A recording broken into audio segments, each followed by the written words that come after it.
Deputado Marcelo Santos, vice-presidente da Assembleia Legislativa, a gente está chegando agora no segundo mês dessa nova mesa diretora, né? Queria que você falasse um pouquinho como foi o primeiro mês foi bem conturbado, né, por conta de toda aquela situação do Espírito Santo, e o segundo mês também por bastante movimentação no plenário, né? Como é que foi esses primeiros 2 meses, esses primeiros 60 dias da nova mesa diretora da Assembleia? Bom, primeiro que é uma satisfação estar aqui de novo com vocês, né? Esse papo aqui com vocês é sempre muito legal e acredito que muito produtivo, até porque o número de acesso que vocês têm, ele é importante porque as pessoas tomam conhecimento das nossas opiniões e daquilo que vocês vão nos perguntar e nós naturalmente iremos responder. Mas enfim, eu vou dizer que o primeiro mês é que foi atípico, né? Uma crise de segurança enorme, que não teve vencedores, né? E sim um perdedor, que foi o povo, né? A população perdeu com cicatrizes enormes, né? Nós tivemos aí lojas saqueadas, roubadas, pessoas furtadas, assassinadas, sequestradas, enfim, um dano enorme para a sociedade. Mas graças a Deus rompemos essa fase. Acredito que a crise da segurança já tenha diminuído muito, né? É claro que eu quero fazer um registro da importância da instituição Polícia Militar, que além do meu respeito, a minha admiração, tem o respeito de todos nós capixabas. Mas foi um momento muito difícil e que a nossa posição foi de ficar do lado do povo. Então a população teve o nosso respeito também, como sempre mantivemos a nossa postura. Depois disso, nós começamos o ano legislativo.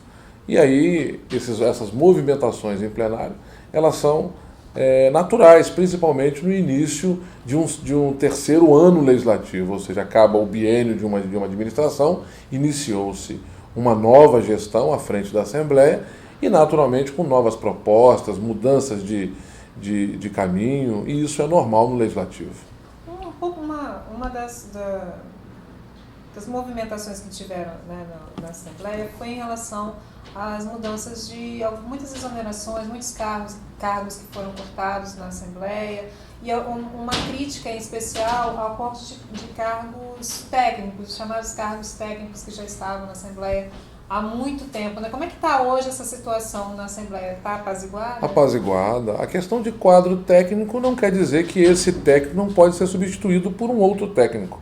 Até porque você tem uma nova gestão que tem uma visão naturalmente diferente, né? O Teodorico Ferraz, que foi nosso presidente anterior, contribuiu ao seu modo e no seu tempo no processo administrativo da Assembleia. Agora nós temos um novo presidente, que é o Éric, com uma visão moderna, eficiente, e que naturalmente tem essa rotatividade, alternância de poder e ao mesmo tempo a mudança das colocações. Você tem um técnico aqui, nada o impede de substituir por outro técnico, e esse é o modelo. Além disso, está se usando muito o critério da meritocracia. Também nós temos que diminuir gastos, né? O corte, a redução do tamanho, por exemplo, das gratificações.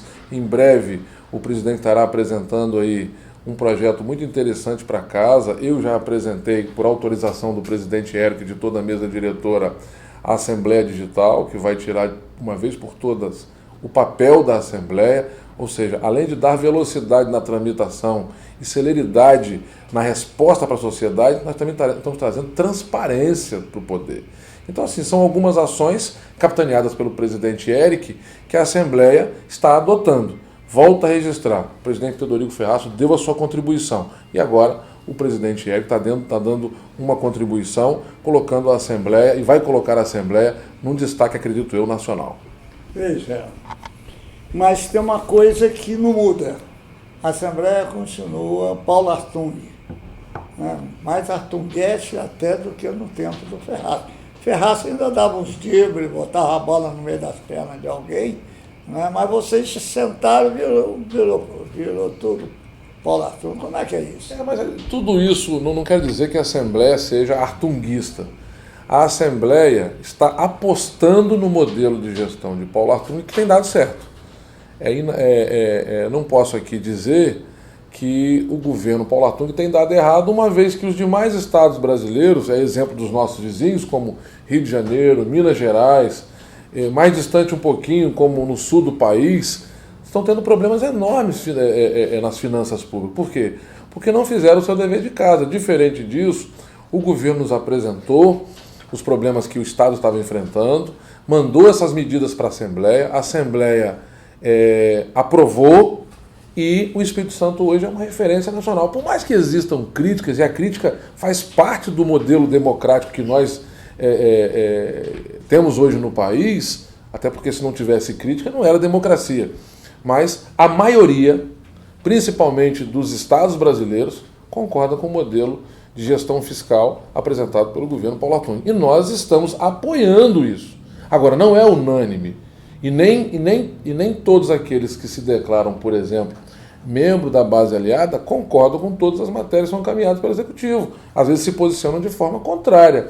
Então, assim, há de se ter uma noção, e aí mais profunda, de que nós estamos atravessando o pior período que o país já teve, quer dizer, uma crise econômica enorme, profunda. Eu recebi agora mais cedo no nosso gabinete lá a Federação dos Trabalhadores contra essa reforma trabalhista. Mas e por que ela está sendo apresentada agora? Uma reforma que vem sendo discutida ao longo do tempo. Porque o país está quebrado e precisa reformular. Então nós estamos pagando uma conta de quem quebrou o país lá em cima. E aí quem é que vai pagar essa conta? Os estados e municípios, infelizmente. E aí, nós que fizemos aqui o dever de casa, que estamos pagando o salário do servidor em dia, pagando o fornecedor em dia, não mudamos a nossa regra de aumento de alíquota de ICMS para poder melhorar o caixa, diferente dos outros estados, fizemos o dever de casa. E qual é o benefício que nós vamos receber por isso? Então, assim, não é ser artunguista, é apoiar um modelo de gestão que está dando certo. Bom, isso eu vou respeitar você dizer que o modelo dá certo, mas lá fora, só quem fala bem do Espírito Santo é o Paulo Artung. Você não está vendo governador nenhum fazendo nenhuma referência a Paulo Artung. E aqui no Estado há dúvida de ser que quem endireitou o Estado foi o Renato Casagrande, não o Paulo. Não, eu quero te cumprimentar também. Aí você está indo com muita fome ao pote. Não, o governo Casagrande colaborou. É um processo que se iniciou no próprio governo Paulo Artung. Né? Se você observar o que era o Espírito Santo até 2002 e o que é o Espírito Santo de 2003 para diante, é claro que com muita coisa favorável. Nós temos a economia crescendo no país inteiro, no mundo inteiro, naquele período, mas foram adotadas algumas medidas importantes para que o Espírito Santo pudesse sair de onde estava e chegar aonde chegou. Quer dizer, o Espírito Santo deu exemplo no Brasil. Nos dois governos de Paulo Artung, que eu também fiz parte, o Espírito Santo saltou. Por exemplo, nós tiramos mais de 600 mil pessoas que estavam abaixo da linha da pobreza e chegaram na classe média. Ou seja, foi um trabalho que cresceu o Estado de forma econômica, mas seguido do social. Ainda faltou muito investimento? Claro que falta. E depois chegou o governo Renato Casagrande, que colaborou pra caramba, e eu fiz parte da base de Renato. Depois tivemos uma crise que não foi anunciada, até porque o governo central anunciava que tudo estava bem, e aqueles que acreditaram deram com os burros na água. O governo Paulo Artung entrou, não acreditou, mudou um pouco a regra e nós ficamos estabilizados. Então é por isso que eu digo que não é o modelo mais justo. Podíamos estar investindo mais, mas a culpa não é do Espírito Santo. A culpa é do governo central, que quebrou as finanças públicas do Estado brasileiro. Eu quero voltar para a Assembleia, né? Pois não. A gente tem notado nesse novo ano, né, da Assembleia que tem uma minoria ruidosa na casa, né, que tem feito oposição ao governo e trazendo para a dinâmica do plenário algumas coisas que há algum tempo não se via no Parlamento Capixaba, como obstrução, né, como alguns desses movimentos que não se via até por ter essa base tão ampla, né, do governo, seja no governo Paulo Artung, seja no governo Renato Casagrande. Como que dentro da Assembleia está sendo recebido esse novo tipo de debate dentro da casa? Eu acho que positivo, né? O que você não pode é ser oposição por oposição e ser situação meramente por uma convicção isolada da sociedade. Eu tenho uma relação com o governador de amizade, por isso eu serei governo. Não. Nós temos que ser oposição, se posicionar contrário, quando você entende que uma matéria não há um interesse público nela, ou não alcança o objetivo que está escrito ali. E ser base de governo, votar favorável ao governo, quando aquilo também interessa o conjunto da sociedade, a população como um todo. E o plenário hoje tem sido muito promovido muitos debates interessantes. É claro que volta e meia erra um lado e erra outro, mas isso é salutar. No final, a decisão da maioria vai naturalmente ao encontro do interesse da sociedade, seja em qualquer matéria, vindo ela do Executivo, do Judiciário, do Ministério Público e dos próprios colegas deputados. Então, assim, esse debate ele é importante, porque demonstra claramente que o modelo que nós temos no Brasil, que é o da democracia, está ali plenamente acontecendo. E a Assembleia, que é a Casa do Povo, ela promove democracia a cada instante, seja num debate, seja numa audiência pública, é isso que acontece lá. Agora, é muito importante que esse debate aconteça, porque às vezes, um colega pode identificar uma falha, por exemplo, num projeto, e em algum momento, até a própria imprensa o intitula como oposição, porque ele identificou uma falha, e falhas acontecem. Já aconteceu matéria do governo chegar na Assembleia, nós aprovamos, e o próprio governo depois vetar a própria matéria que ele encaminhou. Então, assim, o debate ele é salutar, porque um colega pode identificar uma falha, acontecer o debate em plenário e depois ele mesmo nos convencer de que, de fato, aquele erro existe. Então, assim, eu vejo como natural, eu vejo até, inclusive, como muito importante para a população e para o próprio governo, ou das matérias, seja ela de onde for. Como é que você recebe esse fenômeno de ferração agora? Agora na planície, né? Na planície já mostrou que qual foi... Quando o Paulo diz que direitou o Estado, direitou o dinheiro da Petrobras, que foi o Lula que arrumou para ele o dinheiro da Petrobras, e viu que foi um péssimo negócio para o Estado. Aí daí os jornais, o ferraço dizendo que está custando um horror. Foi a atitude do Paulo.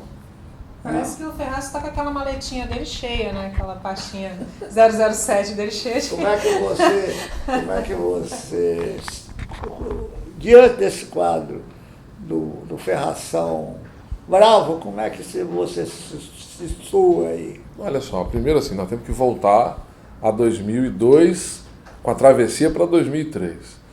Em 2003, quando nós chegamos no Estado, a capacidade de investimento do governo era de apenas 47 milhões de reais. Capacidade de investimento de apenas 47 milhões de reais. O orçamento sequer chegava à casa dos 5 bilhões de reais. Ou seja, o servidor, para ter o seu direito de receber o salário, ele tinha que contrair um empréstimo no Banco Oficial do Estado, que é o Banesp, o que hoje já não ocorre. E por quê? Nós não tínhamos recursos, tivemos que vender o nosso único ativo à época, que eram os royalties de petróleo, e toda a negociação com o governo central feita nesse modelo, naturalmente você perde. Você não vai negociar uma coisa à vista para receber a prazo, vendendo pelo valor do barril de petróleo naquele momento. É como contrair um empréstimo. Você pega 1.000 e vai pagar 2.500. A negociação com o governo não foi diferente. Agora, o que eu quero deixar claro é que, se houve um exagero de prejuízo para o Estado, não foi provocado pelo governador. O momento que nós aprovamos, aí eu vou dizer, a Assembleia autorizou o governador a fazer essa negociação de royalties diante da calamidade que o Estado do Espírito Santo passava. Aquele recurso fez com que nós pudéssemos erguer, investir bem esse recurso para que pudesse chegar em todas as áreas e atender o clamor da população do Espírito Santo, que para isso foi eleito naquela época Paulo Artung e todos nós deputados daquele momento. Então, assim, questionar agora, como o próprio governo do Estado já ingressou com uma ação de que nós deveríamos ter uma correção e receber um pouco mais do que receber, isso é um direito. Agora, cabe lá a própria União se manifestar, o Tribunal de Contas da União, idem, e a própria Procuradoria-Geral da República. Agora, não quer dizer que o governador cometeu isso sem tomar as devidas cautela para que pudesse gerir um recurso público, não. Ele vendeu o nosso único ativo para saldar uma dívida, principalmente com o servidor público, e acertar as finanças do Estado. Assim, a dívida era de 100 e poucos milhões, 135, 136 milhões, o que ele levou Na primeira batida foi quase 400 Foi. milhões. Foi um volume grande, foi. Mas para quem Então, tinha uma capacidade de investimento de não foi apenas funcionário. 47 milhões... Mas não foi funcionário que você está falando. Não quer dizer que foi funcionário. É que quando você entra esse recurso que não poderia pagar funcionário, você libera a fonte do tesouro e fez investimento na área como infraestrutura, por exemplo. Pagou funcionário e fez um grande caixa.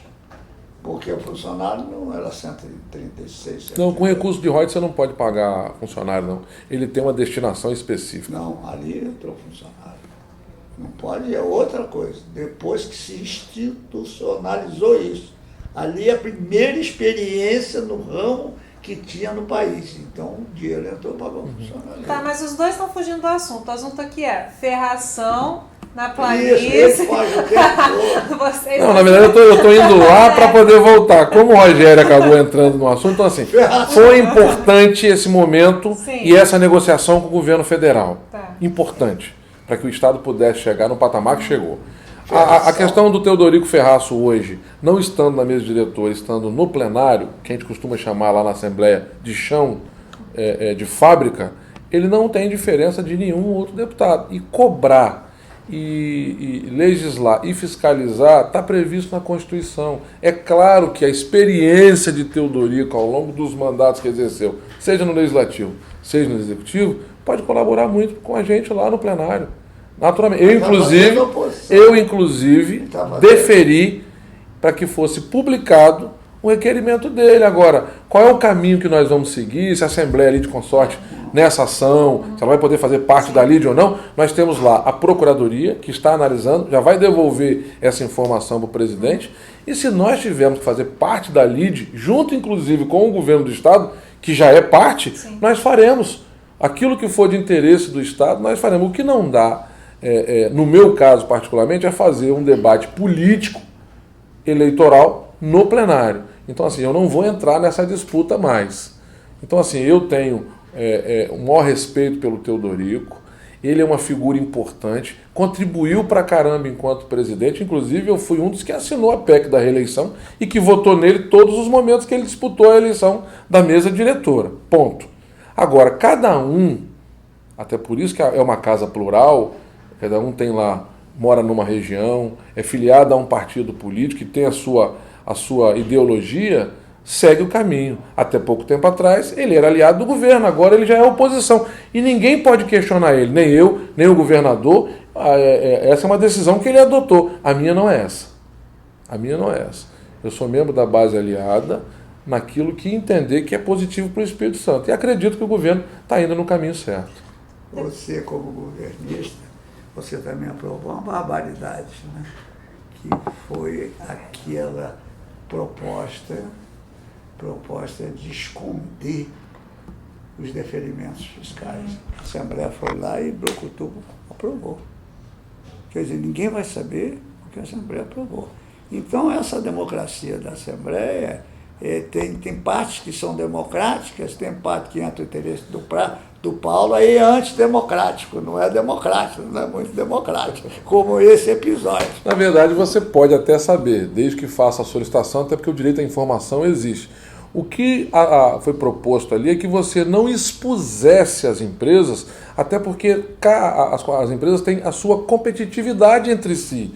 E aí o incentivo fiscal acaba criando um problema em outros estados, prejudicando inclusive o nosso estado. Qualquer um cidadão que quiser saber sobre um benefício fiscal, basta atravessar um ofício protocolar na Secretaria de Administração, que vai ter a informação precisa e prestada pelo governo. Deputado, o senhor também é presidente da Comissão de Infraestrutura da Assembleia e a gente tem visto muitas discussões sobre obras, né, federais, inclusive, no Estado. Eu queria saber como que a Assembleia pode contribuir para esse debate, o que a Assembleia pode fazer, já que a gente está tratando de obras federais. Olha só, assim, eu tenho uma limitação, né, enquanto parlamentar e como presidente da Comissão de Infraestrutura. Se tratar de obra federal, o que eu posso é promover um debate. Eu não posso convocar, né, eu tenho um limite estabelecido pela própria Constituição. Agora, o debate, fomentar, discutir e cobrar, nós podemos fazer, e isso eu tenho feito. como por exemplo na Rodosol, que compete à Assembleia a fiscalizar e exigir. Agora, há 2 dias atrás, eu estava num trecho da Rodosol que tem o piso irregular e eu levei o presidente da Rodosol, junto com 2 engenheiros do Conselho Regional de Engenharia, que nós inclusive estaremos celebrando convênio nos próximos dias, convênio de cooperação técnica sem custo algum para a Assembleia, para dar um suporte na Comissão de Infraestrutura. Fiscalizamos, identificamos o problema, a Rodosol entendeu que ela tem que regularizar o piso, nos mostrou o porquê, é solo mole, que ele vai cedendo a cada momento que passa, e elas vão regularizar com uma tecnologia que é utilizada em todos os países do mundo de ponta, que usam tecnologia de ponta. Então, assim, esse é o papel que a gente exerce. Além disso, Renato e Rogério, nós estamos agora fazendo um cronograma de visita de obras que estão em execução, que foram dadas ordem de serviço para reinício, por exemplo, de segunda etapa, obras que começaram agora, para que nós possamos fiscalizar e, junto com o CREA, emitir o nosso parecer técnico, porque nosso papel constitucional é de fiscalizar. Tendo um suporte técnico do CREA, eu posso emitir, um parecer com muito mais consistência. Por exemplo, no ano passado, eu ainda não era presidente da Comissão de Infraestrutura, mas como membro efetivo da Comissão de Justiça, eu fui o relator da mudança de objeto daquele empréstimo contraído no BNDES que o governo federal nos deu por conta do fim do Fundap, a juros pequenos no BNDES. Como o BRT não foi levado à frente, porque aquele recurso teria que ser agregado a outros valores, nós mudamos o objeto e investimos em obras importantes, principalmente no eixo metropolitano, a rodovia Leste-Oeste, a rodovia José Sete, a segunda etapa da Alice Coutinho, o contorno da Aruaba, a avenida aqui, Leitão da Silva, em Vitória, a ciclovia a ser construída entre Vila Velha e Guarapari, enfim, obras estruturantes aqui em outras partes do estado que vão melhorar a logística do Espírito Santo. Essas obras também nós fiscalizaremos e estaremos inclusive fazendo uma coisa que nunca ocorreu na Assembleia, emitindo parecer encaminhado para o órgão competente que está executando, o DR, a Secretaria de Transporte e a SEDURB. Ou seja, com esse convênio com o CREA, que foi uma coisa muito legal, que agora vai de fato ocorrer, nós poderemos dar um suporte muito legal, inclusive ajudando o governo do estado naquilo que ele não conseguiu identificar como um possível erro. Como é que está a Cariacica? Você e Juninho ainda estão batendo de frente? Como é que está lá? Rogério, olha só. Passa a mão na sua cabeça, passa a mão na cabeça dele. O primeiro que o governador é governador de todos os capixabas. Ele é governador do Marcelo, do João, do Rogério, da Renata, de todos, independente de quem votou e de quem não votou. Em Cariacica tivemos uma disputa, a disputa mais acirrada da história do município, que eu quero agradecer, os 83 mil votos que eu obtive nas urnas. Voto de pessoas que entenderam e com sentimento de mudança. Acabou a eleição, a cidade escolheu aquilo que lhes pareceu melhor. E eu espero, mas espero mesmo, que ele cumpra com tudo aquilo que ele se comprometeu, como deputado, mas principalmente como morador e cidadão de Cariacica, eu irei cobrar. Porque a cidade hoje está mais ativa. A cidade tem ferramentas tecnológicas como WhatsApp, Facebook, Twitter, Instagram e tantas outras ferramentas para cobrar, para fiscalizar, para comunicar-se com os poderes constituídos e os órgãos de fiscalização e controle. Então, assim, a minha relação é de cidadão que se coloca à disposição para ajudar o município naquilo que foi importante para a coletividade. Relação política, eu não tenho qualquer relação política com ele. Mas aquilo que se trata de Cariacica, o resultado para a cidade é muito maior do que a nossa disputa eleitoral. Se o governador tiver que destinar R$1, 1 milhão ou 1 bilhão de reais para Cariacica, terá o meu apoio, o meu aval e a minha luta para que esse recurso chegue em Cariacica e melhore a vida dos cariaciquenses.